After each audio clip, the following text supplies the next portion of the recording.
مانگێکی سەخت و یەکلاکەرەوە چاوەڕێی بەرشلۆنە دەکات کە چەند یاریێکی زۆر گرنگ ئەنجام دەدات. بەرشلۆنە لە چەند ڕۆژی ڕابردوودا گاوی لەدەستدا و ئەم وەرزە بۆ یاریزانەکە کۆتایی پێهات.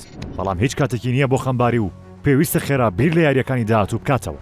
بەرشلۆنە مانگێکی گەورە و گرنگی لە پێشە کە دەکرێت یەکلاکەرەوەی ئەم وەرزە بێت بۆ یانەکە. یاری هەسیارەکانی چەمپیۆنز لیگ و لالیگا دەکرێت یانەکە بێهیوا بکەن لە نازناوەکان و دەشکرێت نزیکی بکەنەوە. چاوی و کوڕەکانی لە یاریێکی گرنگی چەمپیۆنز لیگ یاریگەی خۆیاندا ڕوبەری پۆرتۆ دەبنەوە کانێکی بەهێزە و پێکاتێکی زۆر باشی هەیە.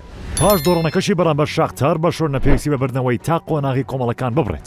ئەگەر ئەو یاریەش بدۆڕێت ئەوە سەرکەوتنی گومانی دێتە سەر و دەکەوێتە نێو گێژاوە و چونکە یانەکە لە چەمپیۆنز لیگ لە 4 یاریدا خاوەنی 9 خاڵە و تاوبەشی لەگەڵ پۆرتۆ لە پلەی یەکەمدا دێت و شاختاریش وەک ڕەشەیەک وایە بۆیان کە بە 6 خاڵ لە پلەی سێمدا دێت.